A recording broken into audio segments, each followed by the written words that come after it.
Day 1 of PBL on tour. Andito na nga tayo sa airport and of course, I went with Aliyah. And before anything, may nakasalubong kami. Papicture ko. Good morning sa'yo, Ate Den. Wala lang, nakasalubong lang namin siya habang bumibili ng food. And early morning chismisan, hindi yan mawawala. Hindi ko pala napakita, pero kumain muna kami saglit niya. Tapos nag-ikot-ikot pa kami bago kami umalis. And ayan na nga, paalis na. And honestly, we're all very excited for the on tour. At the same time, we don't really know what to expect. Mostly, we just prepared lang talaga. And ayan na nga, ang ganda ng view. I'm just enjoying the view at that time. Syempre, kailangan magpa-cute, hindi mawawala yan. And nag-land kami. Ang bilis lang ng flight, actually. And hindi ko rin alam bakit. Kahit ilang beses na akong nakakalipad, sobrang kinakabahan pa din ako every time magla-land or take off. Basta in general, flying scares me. And yes, yung bago kong maleta, gas-gas. Ano ko ba? Bagong-bago, sayang. But anyway, andito na nga kami sa hotel. By this time, medyo gutom na nga lahat and pagod na din kasi ang init din talaga. Pero ayan yung view ng hotel and ito yung room.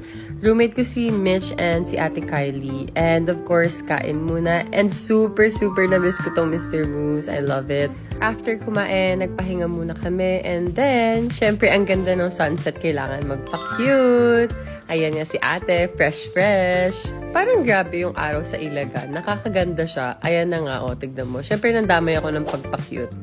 Waiting na lang kami sa coaster. And by the way, I made a get ready with me. As in, like, nagme-makeup ako. And let me know if you guys want me to post it. And ito na nga, as super daming tao. It's always so heartwarming to see so many people supporting the league and the sport. And nagmukbang nga kami muna bago mag-start yung meet and greet. Sobrang nakakagana seeing people ganyan ka-excited when they see their idols. And I don't know, parang sobrang nakakataba lang ng puso yung nag-e-effort sila para lang mapuntahan yung mga idols nila.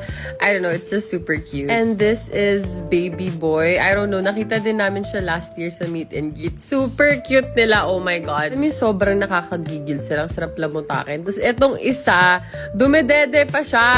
Ang cute. Siyempre, tuwang-tuwa din yung mga ate sa kanila. And ayan nga, ang cute-cute nila. And after nga ng meet and greet, diretso na kami sa dinner.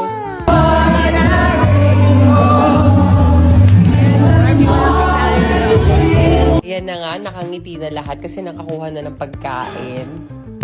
Sana ama, big boss, That's it for today, guys, and that's day 1 of PVL on tour. So this is my Get Ready With Me PVL on tour edition. Madami nga nagsabi sa inyo na I should post it, so here it is. This is just very simple.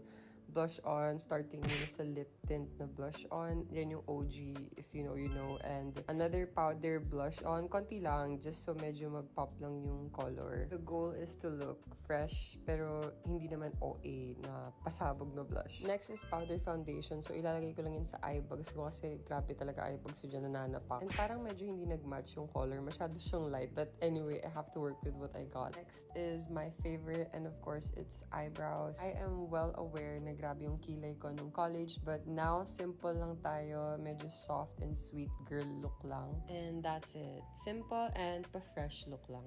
Bye guys!